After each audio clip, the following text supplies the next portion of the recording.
En 1870, Hermann Grölich tenta de fonder un parti social-démocrate suisse, qui disparut très vite. Mais 3 ans plus tard, il participe aussi au premier congrès ouvrier suisse qui aboutit à la première fédération ouvrière du pays, qui inclut des sections du Grütli, des organisations locales et cantonales, des sections de l'Internationale et 5 sections de la Fédération jurassienne. Avec l'organisation des ouvriers viennent aussi des améliorations. En 1864, les ouvriers du textile glaronnais obtiennent la journée de 12 heures. Dans l'arène politique, l'hégémonie des radicaux est défiée par le mouvement démocrate, leur premier parti étant fondé en 1866. Ils demandent plus de démocratie directe, plus d'intervention de l'État dans l'économie, notamment par des monopoles, l'extension des droits du peuple et certaines réformes sociales. En Suisse allemande, surtout, le mouvement ouvrier se rangera parfois derrière ces partis, pas vraiment socialistes.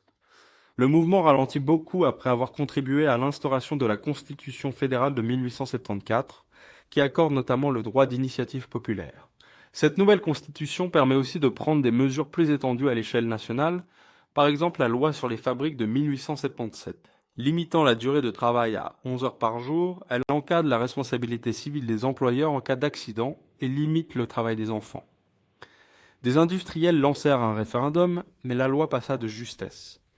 C'est difficile d'y voir une pure victoire du camp ouvrier ou des bons sentiments de la bourgeoisie. La campagne a surtout montré les tensions entre les capitalistes partisans d'un libre marché total et ceux qui pensent que le capitalisme devrait être aménagé par l'État, surtout dans une période de restructuration de l'industrie et de concurrence internationale. Des entrepreneurs tout-puissants qui ont la loi et les politiciens à leur service, un mouvement ouvrier peu organisé, composé de travailleurs dispersés et qui n'ont pas le pouvoir sur leur travail. Quand on regarde Smoot et compagnie, on voit qu'aujourd'hui une partie du patronat cherche de plus en plus à revenir à un tel système, sans règles, où chaque travailleur est isolé, atomisé, entre autres pour empêcher toute organisation. Ce qui les a tenus en échec jusque-là, ce sont 2 choses. D'abord, que la classe ouvrière développe une conscience de classe, c'est-à-dire prendre conscience que vous formez une classe économique à part, qu'en tant que travailleur, vous avez certains intérêts dans ce système économique, et qu'ils sont en conflit avec les intérêts du patronat, des capitalistes qui vous exploitent.